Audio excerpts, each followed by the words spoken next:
नमस्कार मित्रों, मैं उदय सिंह शेखावत और आपका बहुत बहुत स्वागत। और जो लोग नए आते हैं, अगर उन्हें वीडियो अच्छा लगता है तो वो सब्सक्राइब भी जरूर कर दिया करें। शर्माया बिल्कुल मत करिए। एक उंगली का ही तो खेल है, एक उंगली ही रखनी है, उसमें भी आप कंजूसी करते हैं। हम लोग कितनी मेहनत से पढ़ाते हैं, एक उंगली रखनी रहती है बस। तो एक उंगली रख दीजिए, सब्सक्राइब हो जाएगा। सब्सक्राइब हो जाएगा तो आपके पास ज्ञान की चीज़ें रोज पहुंचती रहेंगी। अपडेट्स जितनी भी चीज़ें हैं इस चैनल पर, वो सारी चीज़ें पहुंचती रहेंगी आपके पास तक। जैसे जैसे नए वीडियोस आते रहेंगे, चाहे फिजिक्स के हों, चाहे केमिस्ट्री के हों, बायोलॉजी के हों, टेक्नोलॉजी हो, पर्यावरण हो, ठीक है, मतलब किसी भी चीज़ का। तो एक बार चैनल आप सब्सक्राइब कर लेंगे तो सारे वीडियोस आप तक पहुंचते रहेंगे, नोटिफिकेशन आप तक जाता रहेगा। तो इसमें कंजूसी मत किया करें। आप सब्सक्राइब ही करना है, आपको सब्सक्राइब कर दें और जितना शेयर कर सकते हैं उतना शेयर कर दीजिए, क्योंकि जानते ही हैं ब्रह्मांड गिव एंड टेक के सिद्धांत पर चलता है। कर भला तो हो भला। आप दूसरे को शेयर करेंगे, दूसरे का लाभ होगा तो ईश्वर आपका लाभ करेगा। ये एकदम फैक्ट है, एकदम फैक्चुअल सिद्धांत है ये। तो इसमें संकोच बिल्कुल ना करें, जितना शेयर हो सके उतना करें। आप दूसरों के कल्याण के विषय में सोचें, ईश्वर आपके कल्याण के विषय में सोचेगा। चले मित्रों, ज़्यादा समय न लेते हुए आज हम लोग स्टार्ट करने जा रहे हैं। विद्युत में आगे चलते हैं। श्रेणी क्रम और समांतर क्रम, सीरीज और पैरेलल अरेंजमेंट।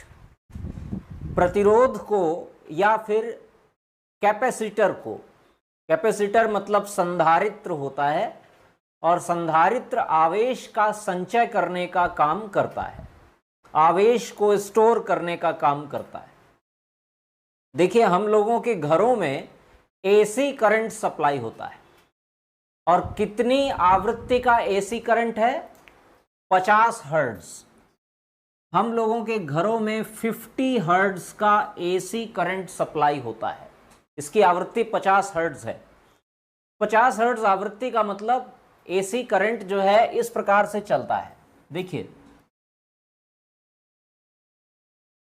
इसका ग्राफ कुछ ऐसे बनता है। ऐसे बनने का मतलब आधे चक्र में, पहले आधे चक्र में ये धनात्मक रहेगा, दूसरे आधे चक्र में ऋणात्मक रहेगा। फिर अगले चक्र में पहले ऊपर जाएगा तो ऊपर का ग्राफ धनात्मक और नीचे का ग्राफ ऋणात्मक। इस प्रकार से एसी चलता है। और एसी जो होता है ये बार बार स्विच से, मतलब जो मेन लाइन होती है वहां से इक्विपमेंट तक आता है, फिर जाता है, फिर आता है, फिर जाता है।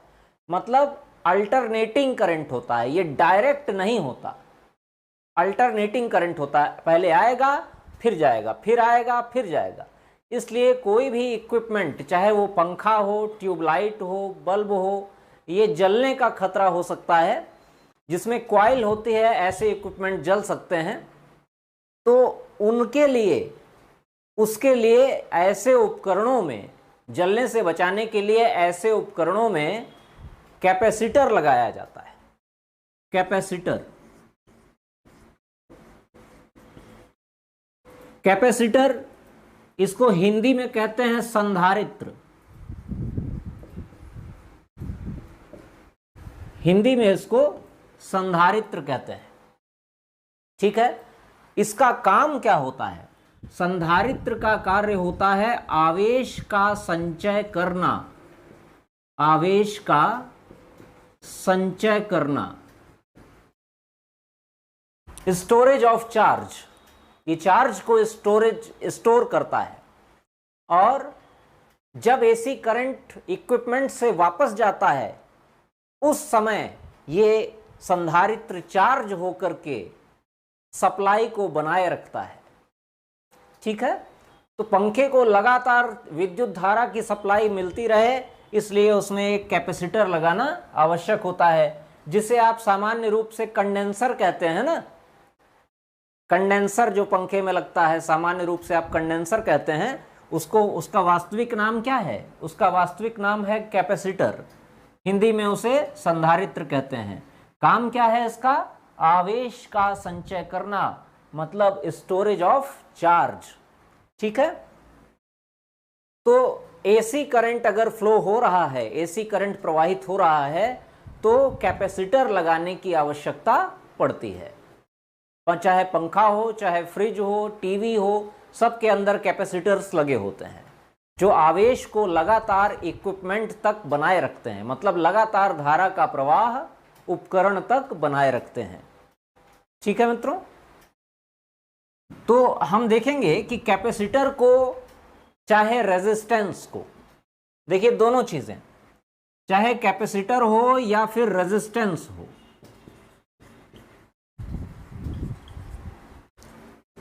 कैपेसिटर हो या फिर रेजिस्टेंस हो, कैपेसिटर मतलब संधारित्र, रेजिस्टेंस मतलब प्रतिरोध, तो चाहे कैपेसिटर हो या रेजिस्टेंस हो, दोनों को ही अगर एक से ज्यादा कैपेसिटर या एक से ज्यादा रेजिस्टेंस प्रयोग में लाए जा रहे हैं तो उनको आपस में या तो श्रेणी क्रम में जोड़ना पड़ता है या तो समांतर क्रम में जोड़ना पड़ता है। जब ज्यादा प्रतिरोध चाहिए होता है तो उन्हें आपस में श्रेणी क्रम में जोड़ा जाता है, और जब प्रतिरोध बहुत कम चाहिए तो उन्हें आपस में समांतर क्रम में जोड़ा जाता है। तो देखिए, चाहे कैपेसिटर हो चाहे रेजिस्टेंस हो, इन दोनों को ही आपस में, जब कैपेसिटर्स को आपस में जोड़ते हैं तो या तो श्रेणी क्रम में जोड़ेंगे या समांतर क्रम में जोड़ेंगे, सीरीज या पैरेलली अरेंज करते हैं। ऐसे ही रेजिस्टेंसेस को भी सीरीज या पैरेलली अरेंज करते हैं, मतलब श्रेणी क्रम या समांतर क्रम में जोड़ते हैं। अब देखें इन दोनों में कैसे श्रेणी क्रम और कैसे समांतर क्रम में हम जोड़ते हैं, इसको समझ लीजिए, क्योंकि इस पर एनटीपीसी में सवाल पूछे गए हैं। चित्र बनाकर दे देता है, एक नमूना बना के दे देगा, आप उसी में फंसे रहेंगे, यार इसको हल कैसे करें। तो इस पर सवाल पूछा गया है, और सवाल पूछा गया है, आप आसानी से उसका उत्तर कर सकते थे अगर आपको पता होता कि कैसे श्रेणी क्रम और समांतर क्रम को हम हल करते हैं, तो आप आसानी से उसका उत्तर कर लेंगे।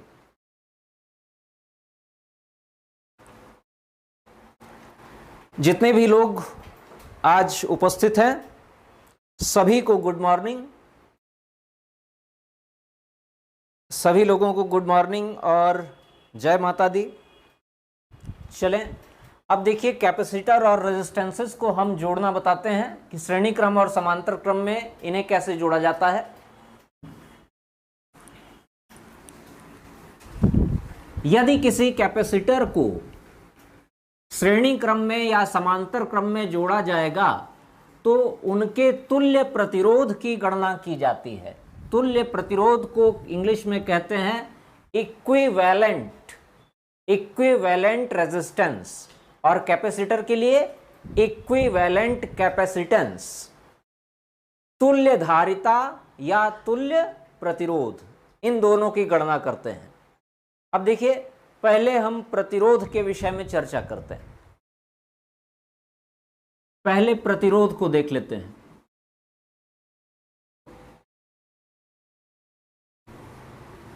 रेजिस्टेंस,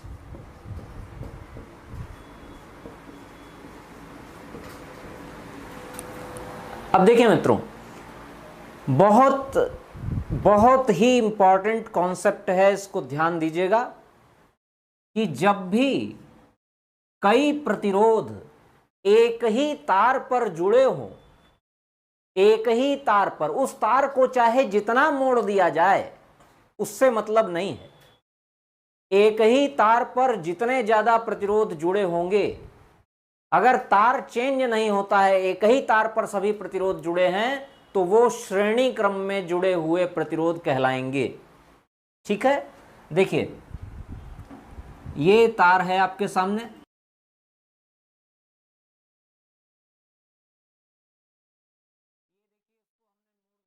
कई बार मोड़ा है,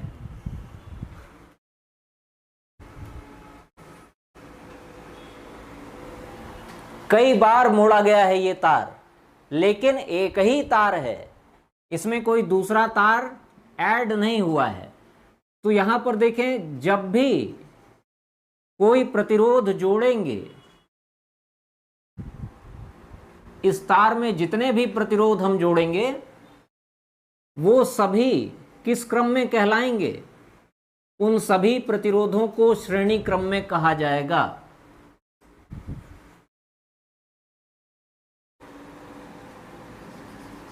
ये देखें, ये पहला प्रतिरोध R1, R2, R3, R4, R5, R6, R7, ये सब प्रतिरोध आपको दिख रहे होंगे। हमने तार को कई बार मोड़ा है लेकिन तार चेंज नहीं हुआ है। यहां पर एक ही तार है लंबा सा, और एक ही तार पर उपस्थित सभी प्रतिरोध श्रेणी क्रम में जुड़े हुए कहलाते हैं। अगर हम बीच में कटिया मार के कोई दूसरा तार जोड़ दें, ठीक है, बीच में कोई दूसरा तार जोड़ दें, यहां से दूसरा तार अगर हम जोड़ दें तो क्या हो जाएंगे? इधर के सारे प्रतिरोध श्रेणी क्रम में कहलाएंगे और इधर के ये दो प्रतिरोध भी श्रेणी क्रम में कहलाएंगे। लेकिन फिर इस तार ने विभाजन कर दिया है, इस तार ने क्या कर दिया है? विभाजन कर दिया है।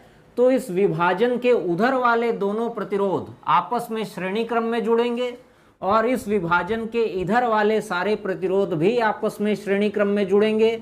लेकिन उसके बाद जहां से विभाजन हुआ है वहां से इधर के प्रतिरोधों का रिजल्ट और इधर के प्रतिरोधों का रिजल्ट, इन दोनों को आपस में समांतर क्रम में जोड़ेंगे फिर, ठीक है। इधर का तुल्य प्रतिरोध और इस ओर का तुल्य प्रतिरोध जो भी आएगा उसको आपस में समांतर क्रम में जोड़ेंगे फिर, ठीक है। तो बस एक कॉन्सेप्ट आपको याद रखना है कि यदि सभी प्रतिरोध एक ही तार पर उपस्थित होते हैं, चाहे वो तार कितना भी लंबा हो, कितना भी उसे मोड़ा गया हो, वो सभी प्रतिरोध श्रेणी क्रम में कहलाते हैं।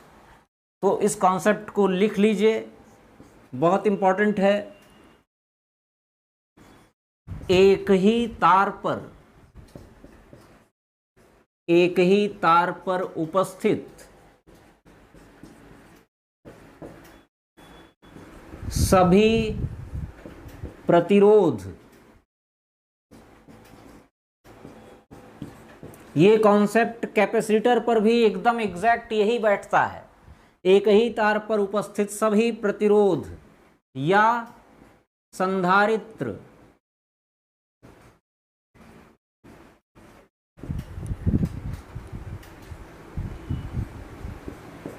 श्रेणी क्रम में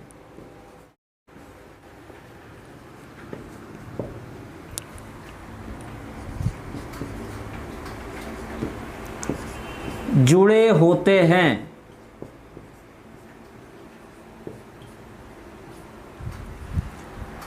श्रेणी क्रम को इंग्लिश में कहते हैं सीरीज अरेंजमेंट, ठीक है मित्रों। तो देखिएगा, एक ही तार पर उपस्थित सभी प्रतिरोध या संधारित्र श्रेणी क्रम में जुड़े होते हैं। एक ही तार पर यदि सभी इस प्रतिरोध या संधारित्र जुड़े हुए हैं तो उन्हें श्रेणी क्रम में जुड़ा हुआ कहा जाएगा, ठीक है। अब बात प्रतिरोधों की कर रहे हैं, तो यदि श्रेणी क्रम में हमने प्रतिरोधों को जोड़ रखा है तो इनको सीधा सीधा जोड़ते चले जाते हैं तो हमें तुल्य प्रतिरोध प्राप्त हो जाता है, ठीक है। आपको जब भी अवसर मिले आप स्क्रीनशॉट ले लीजिएगा, हमारे कहने का इंतजार मत करिएगा। एक ही तार पर उपस्थित सभी प्रतिरोध या संधारित्र यदि श्रेणी क्रम में जुड़े होते हैं, एक ही तार पर सभी उपस्थित हैं, तो उनको कह दिया जाता है किस क्रम में है? श्रेणी क्रम में है। और श्रेणी क्रम में प्रतिरोधों को हमेशा सीधा सीधा जोड़ा जाता है। कैसे जोड़ेंगे इन सभी को? तो देख लीजिए, हम ये मिटा देते हैं। अब श्रेणी क्रम में कैसे जोड़ेंगे? सबको एकदम सीधा सीधा जोड़ देते हैं। R बराबर हो जाएगा R1 plus R2 plus R3 plus R4, जितने भी आगे डैश डैश डैश जितने भी प्रतिरोध आगे जुड़े हुए हैं सबको सीधा सीधा जोड़ देंगे। तो ये जो प्रतिरोध आपको प्राप्त होगा फाइनली, इसको कहते हैं तुल्य प्रतिरोध, परिपथ का तुल्य प्रतिरोध। परिपथ मतलब सर्किट। मुन्ना भाई एमबीबीएस फिल्म देखे होंगे, उसमें उसका जो शागिर्द था वो सर्किट था, लेकिन वो वाला सर्किट नहीं कह रहे हैं, यहां पर सर्किट तार से बना होता है। ठीक है, परिपथ। तो परिपथ का तुल्य प्रतिरोध,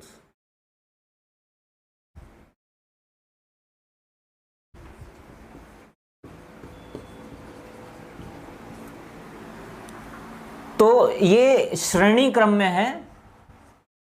तो श्रेणी क्रम में हमें तुल्य प्रतिरोध निकालना है, तो सीधा सीधा हम जोड़ते चले जाएंगे, कोई इसमें दिक्कत नहीं है। सीधा सीधा श्रेणी क्रम के लिए सीधा सीधा सबको जोड़ते चले जाइए, तुल्य प्रतिरोध आपको मिल जाएगा। ठीक, अब हम चलते हैं समांतर क्रम की ओर। आइए देखते हैं।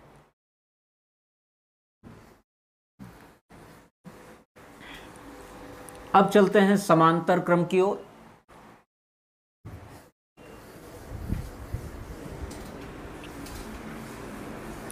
समांतर क्रम में प्रतिरोधों को एक के बटे में जोड़ा जाता है।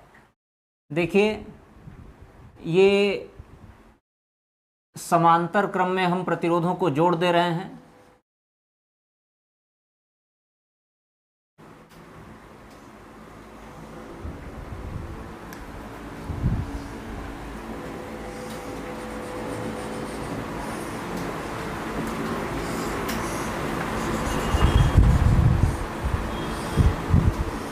ये देखिए,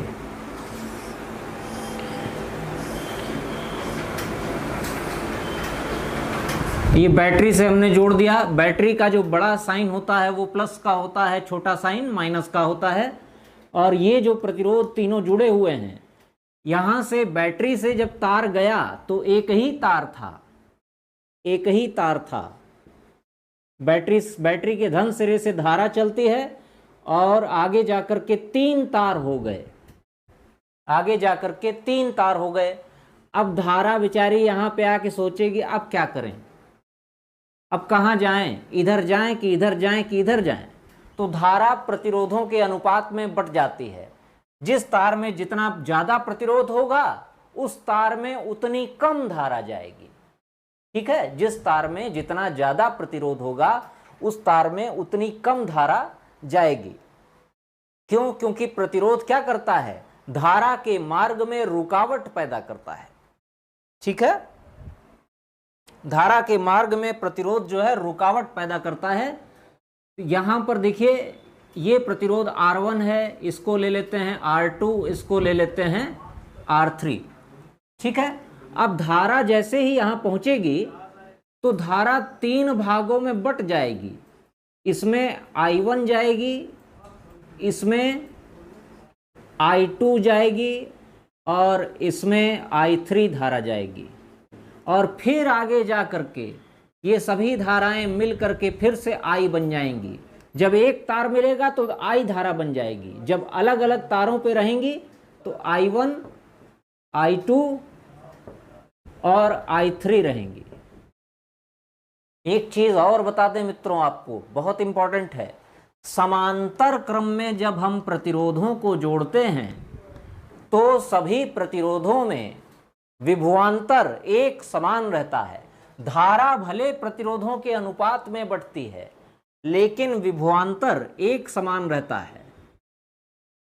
विभवांतर मतलब कल हम पढ़ाए थे ना, पोटेंशियल डिफरेंस, विभवांतर, उसका सूत्र भी बताए थे।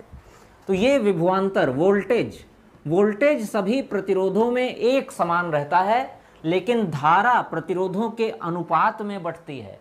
मतलब जिस तार में ज्यादा प्रतिरोध उसमें कम धारा, जिस तार में कम प्रतिरोध उसमें ज्यादा धारा जाएगी। ठीक है, तो ये इस तरह से ये इक्विपमेंट लगे हुए हैं समांतर क्रम में। अब समांतर क्रम में प्रतिरोधों को एक के अनुपात में जोड़ते हैं, एक के बटे में जोड़ते हैं। तो देखिए इसमें क्या करेंगे, R1, R2, R3 तीन प्रतिरोध समांतर क्रम में हैं आपस में। तो क्या करेंगे, 1/R is equal to 1/R1 plus 1/R2 plus 1/R3, इस तरह से जोड़ेंगे। ठीक है, और यहां पर जो प्रतिरोध आएगा उसको कहेंगे तुल्य प्रतिरोध।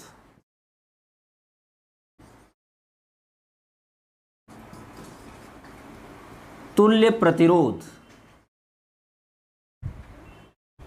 ठीक है। ये कॉन्सेप्ट है मित्रों, एक ही तार पर उपस्थित सभी प्रतिरोध आपस में श्रेणी क्रम में जुड़े हुए कहे जाते हैं, लेकिन जैसे ही तार चेंज होता है या बीच में कोई तार कटिया मार देता है तो वहीं से प्रतिरोधों का क्रम चेंज हो जाता है, वहीं से प्रतिरोध समांतर क्रम में कहे जाते हैं। यदि प्रतिरोध अलग अलग तार पर आपस में जुड़े हुए हैं तो इन्हें समांतर क्रम में जुड़ा हुआ कहेंगे। ऐसे ही घरों में वायरिंग भी होती है।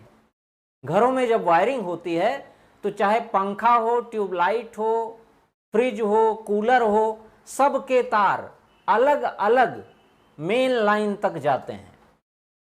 ये नहीं कि एक ही तार से पहले फ्रिज को लपेट दिया, फिर उसके बाद पंखा जोड़ दिए, फिर उसके बाद ट्यूबलाइट जोड़ दिए। श्रेणी क्रम में जोड़ेंगे तो जैसे जैसे वोल्टेज आगे जाएगा वैसे वैसे वोल्टेज गिरता चला जाएगा और इक्विपमेंट ठीक से काम नहीं करेंगे। इसीलिए सभी के तार, चाहे फ्रिज हो, चाहे पंखा हो, चाहे ट्यूबलाइट हो, सभी के तार अलग अलग मेन लाइन तक जाते हैं। ठीक है, इसी को कहते हैं समांतर क्रम में वायरिंग। तो ये जो है समांतर क्रम में देखिए अलग अलग तार लेने पड़ते हैं। तो ये तुल्य प्रतिरोध जब समांतर क्रम में हम निकालेंगे तो 1 के बटे में होगा 1/R बराबर 1/R1 plus 1/R2 plus 1/R3, और फिर इसको हल कर देंगे। ठीक है मित्रों, तो ये तो हुआ समांतर क्रम। लेकिन अब देखिए कभी कभी प्रश्न पूछ देता है एग्जाम में मिश्रित क्रम का। मिश्रित क्रम का मतलब कुछ प्रतिरोध आपस में श्रेणी क्रम में जुड़े होते हैं और कुछ प्रतिरोध समांतर क्रम में होते हैं। और ऐसे चित्र को देख करके आपसे पूछता है कि तुल्य प्रतिरोध की गणना कीजिए। अब महाराज बैठे हैं गणना करने, कैसे करेंगे गणना, आइए समझते हैं उसको। अब इसको हम यहां पर मिटा देते हैं। ठीक है, आगे चलते हैं कि श्रेणी और समांतर क्रम में प्रतिरोधों को यदि एक साथ जोड़ दिया जाए तो हम उन्हें हल कैसे करेंगे।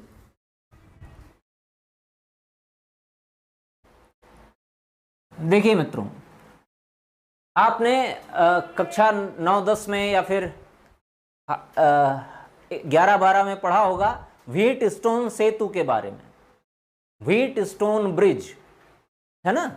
आपने व्हीट स्टोन सेतु के बारे में पढ़ा होगा। आज उसको समझ लीजिए, उसका कॉन्सेप्ट क्या होता है, उस पर आने वाले सवाल कैसे हल होते हैं। देखिए, आपके सामने हम एक व्हीट स्टोन सेतु बना रहे हैं।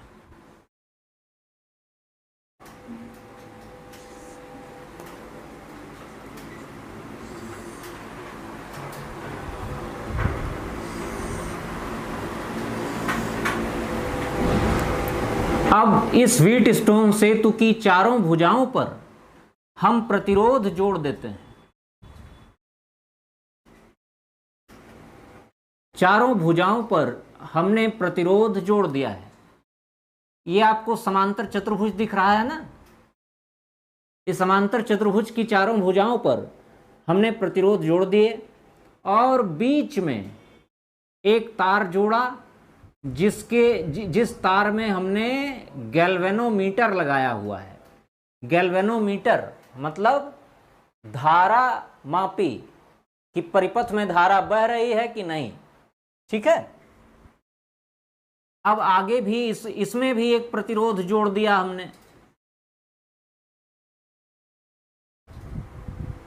और ये यहां पर एक स्विच लगा हुआ है। ये यहां पर एक स्विच लगा हुआ है। ठीक, अब हमने इस व्हीट स्टोन सेतु में आगे जाकर भी एक प्रतिरोध जोड़ दिया, और फिर ये बैटरी है।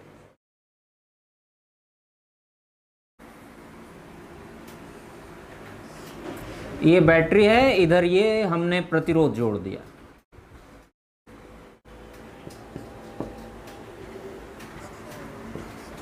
अब देखिए, धन बैटरी के धन सिरे से धारा निकलेगी, आगे जाएगी तो आगे देखेगी 2 तार, दोराहा आ गया। अब क्या करें? तो जिस तार में जितनी मात्रा में प्रतिरोध होगा उसी अनुपात में धारा बढ़ जाएगी। अगर प्रतिरोध का मान ज्यादा है तो धारा कम जाएगी, प्रतिरोध का मान कम है तो धारा अधिक जाएगी। तो यहां पर इसमें चली गई I1 और इसमें चली गई I2। आगे भी इसी प्रकार से देखिए, बीच वाले में व्हीटस्टोन सेतु का रहस्य यही है कि बीच वाले तार में धारा वरा नहीं बहती, लगा तो रहता है उसमें प्रतिरोध और गैल्वेनोमीटर, लेकिन उस गैल्वेनोमीटर को इस प्रकार से संतुलित करते हैं कि ये सुई विक्षेपित ना हो, हमेशा 0 पर रहे। 0 पर रहे मतलब इस तार का विभवांतर 0 हो, इस तार का विभवांतर 0 रहे।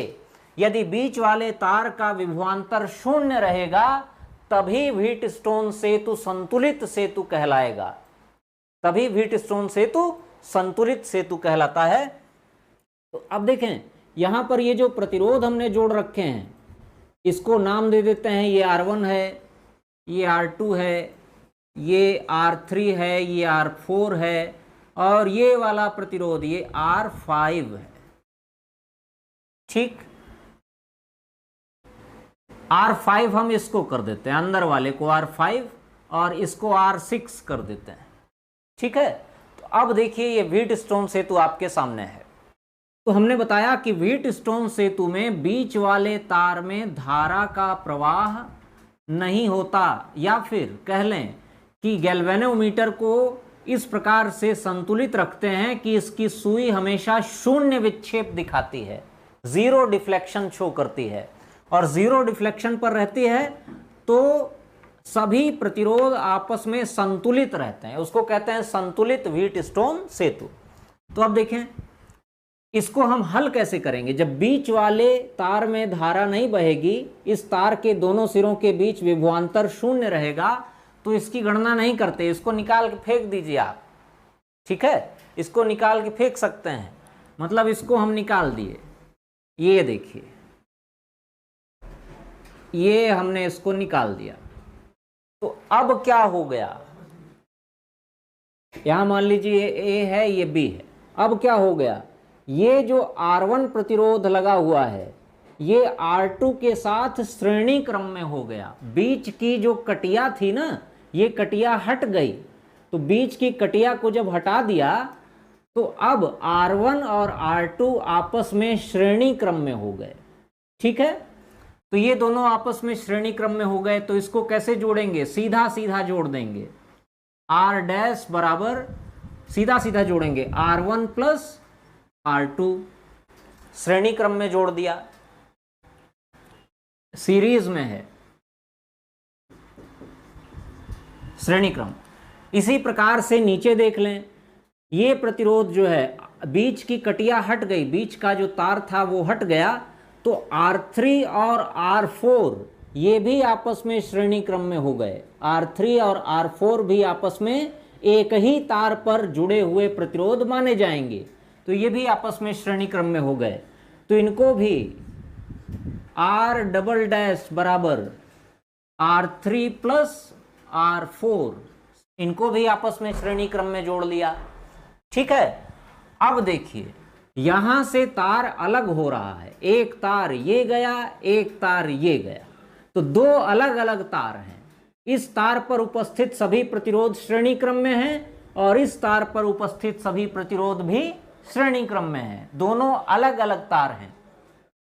अब इसको आपस में श्रेणी क्रम में जोड़ लिए, फिर इसको आपस में श्रेणी क्रम में जोड़ लिए, उसके बाद अलग अलग तार हैं इसलिए इनको आपस में समांतर क्रम में जोड़ेंगे। तो इन दोनों का तुल्य प्रतिरोध आया R डैश, और R3 और R4 का तुल्य प्रतिरोध आया R डबल डैश। अब तीसरा क्रम आगे पैरेलल वाला होगा, समांतर क्रम में जोड़ना है, ठीक है। तीसरा पैरेलल वाला होगा, और पैरेलल के लिए, समांतर क्रम के लिए 1 के बटे में जोड़ेंगे, तो 1/R बराबर हो जाएगा 1/R dash plus 1/R double dash, ठीक है। इसका जो आया प्रतिरोध, तुल्य प्रतिरोध, और इन दोनों को जोड़कर जो तुल्य प्रतिरोध आया, फिर इन्हें समांतर क्रम में जोड़ दिया, 1/R dash plus 1/R double dash बराबर, यहां पर तुल्य प्रतिरोध आ जाएगा। यहां तक आप सॉल्व कर लिए, यहां तक सॉल्व हो गया, ठीक है मित्रों, यहां तक सॉल्व हुआ। अब एक प्रतिरोध और बचा है, R6, आपको दिख रहा होगा R6। ये इसको किस क्रम में मानेंगे हम? तो देखिए मित्रों, ये जो प्रतिरोध हैं यहां तक हम इन्हें सॉल्व कर चुके हैं, R6 बचा हुआ है। अब क्या करेंगे? तो ये वाला जो ये R हमें प्राप्त हो रहा है, यहां से रेजिस्टेंस निकल आएगा समांतर क्रम में जोड़ने पर, ये वाला जो प्रतिरोध प्राप्त होगा। अब ये सारे तार हमने अलग हटा करके जोड़ जाड़ के एक बना लिए हैं, तो अब फिगर कैसा हो जाएगा? ध्यान दीजिएगा, देखिएगा जरा। इन सभी प्रतिरोधों को हम जोड़ चुके हैं, तो जोड़ने के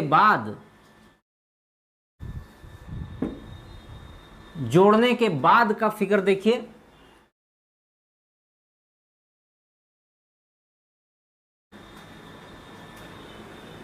जोड़ने के बाद का फिगर ऐसा हो जाएगा।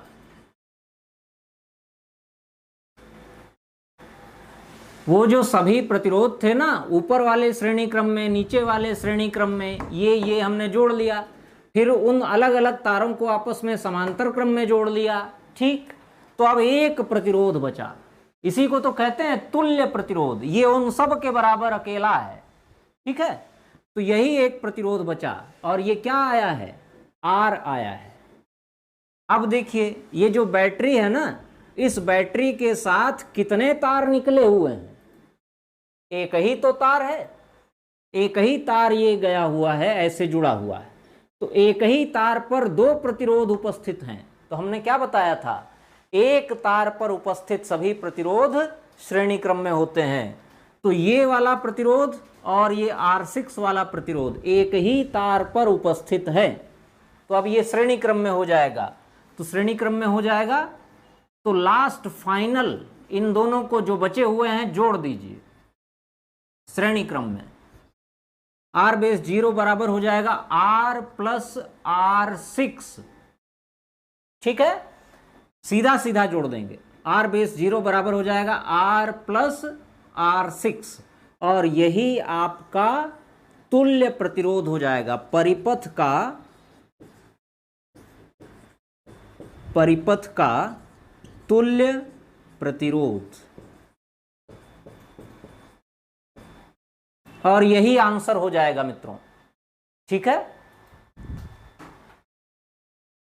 एक बार में यदि आपको नहीं समझ में आया होगा तो वीडियो को दोबारा देख लीजिएगा, तिबारा देख लीजिएगा, कॉन्सेप्ट क्लियर हो जाएगा, ठीक है।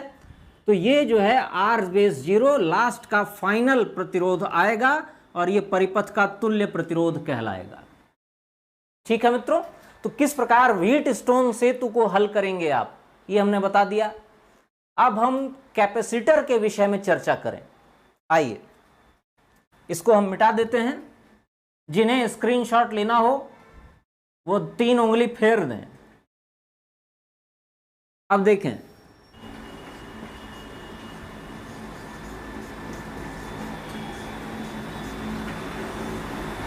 संधारित्र का काम है, हमने बताया, आवेश का संचय करना, स्टोरेज ऑफ चार्ज। अब कैपेसिटर को श्रेणी और समांतर क्रम में जोड़ेंगे, एकदम जैसे प्रतिरोध जुड़ता है वैसे ही कैपेसिटर को भी श्रेणी या समांतर क्रम में जोड़ दिया जाता है। बस होता क्या है, इन्हें हल करने के लिए प्रतिरोध वाले जो फार्मूले हैं वो उल्टे लगते हैं। उल्टे लगते हैं मतलब प्रतिरोध जब श्रेणी क्रम में जुड़े होते हैं तो उन्हें सीधा सीधा जोड़ दिया जाता है, लेकिन कैपेसिटर जब श्रेणी क्रम में लगे होते हैं तो सीधा सीधा नहीं जोड़ा जाता, एक के अनुपात में जोड़ा जाता है। उल्टा फार्मूला हो जाता है, एक के अनुपात में। देखिए ये कैपेसिटर लगा हुआ है, कैपेसिटर का साइन ये होता है दो पैरेलल लाइन, ना कोई छोटी ना कोई बड़ी, एक दूसरे के पैरेलल दो लाइन। फिर उसके बाद आगे चलें, तार ये मुड़ा हुआ है लेकिन यहां पर कोई दूसरा तार नहीं है। फिर आगे चल रहे हैं, यहां पर ये कैपेसिटर लगा हुआ है, फिर आगे गए ये कैपेसिटर लगा हुआ है, ऐसे। यहां पर सिरा ए है, ये सिरा बी है। ये कैपेसिटर है C1, ये है C2, ये है C3, ये है C4। अब देखिए ये सारे कैपेसिटर्स एक ही तार पर उपस्थित हैं, इसलिए सभी के सभी श्रेणी क्रम में जुड़े होंगे। कौन सा क्रम है? श्रेणी क्रम, सीरीज। पिछले साल के पेपर उठा के देखिएगा, प्रश्न आया है, प्रतिरोधों का तुल्य प्रतिरोध निकालने के लिए प्रश्न आया है और चित्र बना करके देता है। तो यहां पर देखें, ये C1, C2, C3, C4 ये सब कैपेसिटर एक ही तार पर जुड़े हुए हैं, इसलिए श्रेणी क्रम में है। लेकिन इनके लिए श्रेणी क्रम को सीधा सीधा श्रेणी क्रम में नहीं जोड़ते, इनके लिए श्रेणी क्रम का सूत्र एक के अनुपात में होता है। तो 1/C बराबर 1/C1 plus 1/C2 plus 1/C3 plus 1/C4, इस तरह से जोड़ेंगे। और ये जो आएगा फिर इसी को कहेंगे तुल्य धारिता। इसको कहेंगे तुल्य धारिता।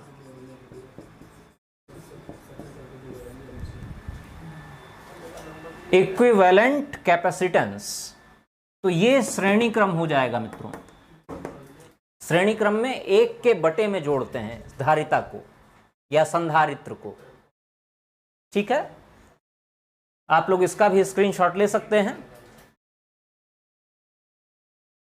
देखें,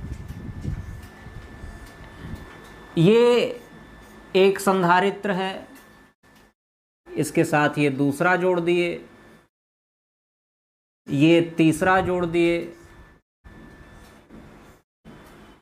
ठीक है, और यहां पर ये हम बैटरी लगा दिए।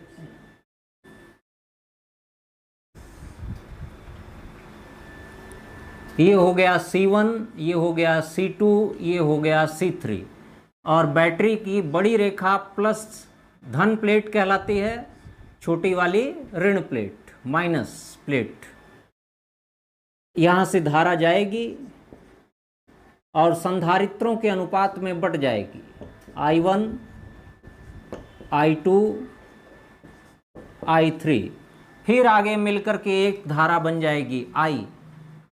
ठीक है, अब ये तीनों कैपेसिटर मतलब ये तीनों संधारित्र आपस में समांतर क्रम में है।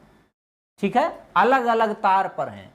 ध्यान दीजिएगा, एक तार नहीं है, ये अलग अलग तार पर जुड़े हुए हैं, इसलिए आपस में समांतर क्रम में है। और संधारित्र जब समांतर क्रम में जुड़े हों तो प्रतिरोधों वाले समांतर क्रम का उल्टा सूत्र लगाएंगे, क्योंकि संधारित्र और प्रतिरोध में एकदम उल्टा संबंध होता है। तो यहां पर इनको अब इनको सीधा सीधा जोड़ देंगे, तो समांतर क्रम में संधारित्रों को सीधा सीधा जोड़ा जाता है मित्रों। C1 plus C2 plus C3, ये हो गया। ये आपका आ जाएगा, इसको कहेंगे तुल्य धारिता। इंग्लिश में कहते हैं इक्विवेलेंट कैपेसिटेंस।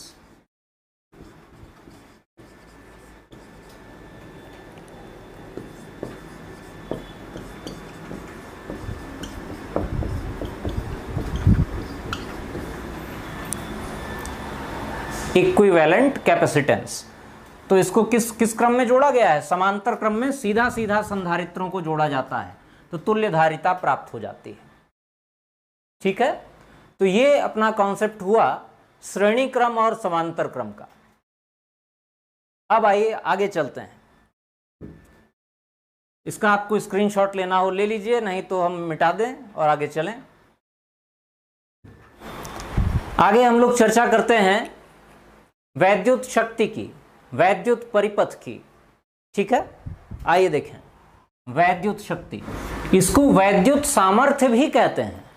वैद्युत शक्ति अगर कहीं ना लिखा हो, वैद्युत सामर्थ्य लिखा हो, तब भी वही बात है। ठीक है, पावर मतलब सामर्थ्य या शक्ति। तो वैद्युत शक्ति होती क्या है? वैद्युत शक्ति का मतलब होता है समय बीतने के साथ साथ किसी परिपथ में जितनी वैद्युत ऊर्जा व्यय होती है या खर्च होती है, उसे ही परिपथ की वैद्युत शक्ति कहा जाता है। यहां हम लिख देते हैं, जब किसी परिपथ में प्रति सेकंड जितनी वैद्युत ऊर्जा व्यय होती है, उसे परिपथ की वैद्युत शक्ति कहा जाता है। और इस वैद्युत शक्ति को P से प्रदर्शित करते हैं। P for power. शक्तिमान देखते होंगे, उसमें डॉक्टर जयकाल कहता था पावर। P से डिनोट करते हैं। और शक्ति का सूत्र क्या हो जाएगा? आप लोग जानते हैं, व्यय हुई ऊर्जा या किया गया कार्य बटे क्या? समय। ठीक है, कार्य करने की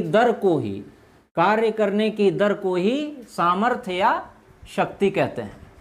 ठीक है, तो यहां पर W/T लगा दिए। कार्य या परिपथ में किया गया कार्य या खर्च हुई ऊर्जा बटे समय बराबर क्या हो जाएगा? वैद्युत शक्ति। अब इसका मात्रक क्या हो जाएगा? देखें, कार्य बटे समय है ना, तो मात्रक हो जाएगा जूल प्रति सेकंड। और जूल प्रति सेकंड को ही वाट कहते हैं, या फिर इसको वाट भी लिख सकते हैं, वाट। ठीक है, मात्रक हो जाएगा जूल प्रति सेकंड या फिर वाट। ये लिखा हुआ है मित्रों। अब देखें, यहां पर ये जो कार्य है, कार्य के स्थान पर इसके कई सूत्र रखे जा सकते हैं। कई प्रकार से शक्ति के कई सूत्र बनते हैं। कौन कौन से जरा देख लीजिए। P बराबर W/T है, तो W के स्थान पर आप रख सकते हैं कार्य बराबर होता है विभव गुणे वैद्युत धारा गुणे समय। कार्य बराबर होता है, वैद्युत परिपथ में किया गया कार्य होता है विभव गुणे वैद्युत धारा गुणे समय, मतलब वोल्टेज गुणे धारा गुणे समय बटे समय। अब ये समय से समय क्या हो जाएगा? टाइम से टाइम कट जाएगा, VI बचा। तो एक शक्ति का सूत्र ये भी होता है वोल्टेज गुणे धारा। देखिए, जब हम न्यूमेरिकल सॉल्व करवाते हैं, शाम को 7 बजे क्लास होती है न्यूमेरिकल्स की रेगुलर, उसमें हमने कई सवाल इस सूत्र पर लगवाए हैं, P बराबर V इंटू आई। यदि आपने कल शाम वाली क्लास देखी हो, शाम को 7 बजे वाली, तो उसमें P बराबर V इंटू आई पर एक न्यूमेरिकल था, मतलब शक्ति बराबर वोल्टेज गुणे धारा। ये भी सूत्र होता है। और आगे देखें, इसी के आगे अगर आप इस पर ओम का नियम लगा दें, तो ओम का नियम इसमें यदि लगा दें, V बराबर IR हो जाता है। ओम का नियम V बराबर IR। तो V के स्थान पर आप IR रखेंगे, तो एक I पहले से है, तो 2I का गुणा करेंगे तो I स्क्वायर हो जाएगा। तो यहां पर यह भी सूत्र बन जाता है I स्क्वायर इंटू R। तो देख रहे हैं आप, शक्ति के कई सूत्र हैं। शक्ति बराबर कार्य बटे समय, मतलब परिपथ में किया गया कार्य या परिपथ में खर्च हुई ऊर्जा बटे समय। और ये किया गया कार्य का सूत्र VIT, वोल्टेज गुणे धारा गुणे समय, समय से समय काट दिए, वोल्टेज गुणे धारा बचा। ओम का नियम लगाएंगे तो V बराबर IR होता है। V के स्थान पर IR रख दिए, एक I पहले से था तो I स्क्वायर इंटू R हो गया। एक चीज और देखें मित्रों, अगर यहां V के स्थान पर V बराबर IR ना रखें, I के स्थान पर V बटे R रख दें, आइए यहां देखते हैं। ये हम मिटा दे रहे हैं।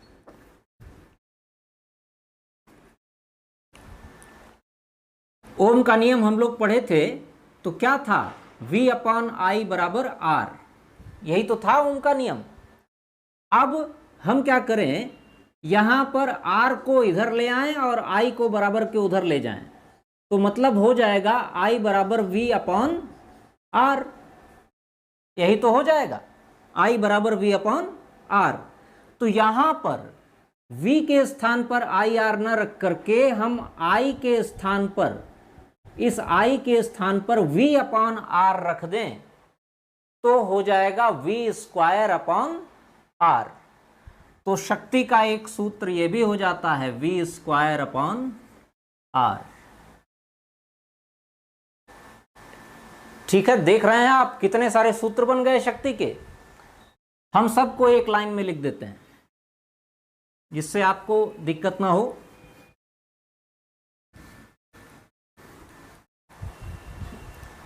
ये हो जाएगा, देखिए, वैद्युत शक्ति बराबर परिपथ में खर्च हुई ऊर्जा बटे समय बराबर V इंटू I, मतलब वोल्टेज गुणे धारा, बराबर I स्क्वायर इंटू R बराबर V स्क्वायर अपॉन R।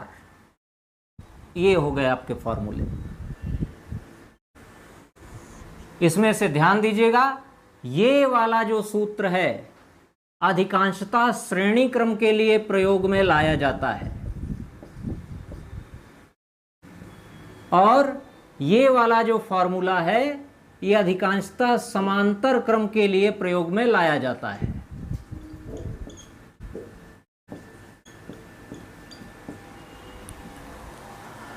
आप चाहें तो इसका स्क्रीनशॉट ले सकते हैं, बहुत इंपॉर्टेंट है। ठीक है, ये नीचे वाले फॉर्मूले हम मिटा देते हैं।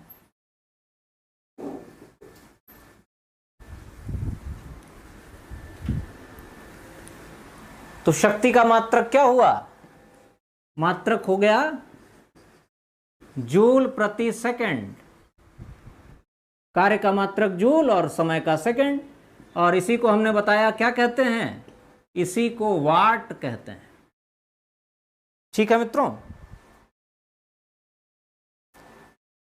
चलिए आज की क्लास यहीं तक रखते हैं। आशा करते हैं कि आप सभी को समझ में आया होगा। आप लोग लाइक, सब्सक्राइब और शेयर करते रहिए। नमस्कार, धन्यवाद।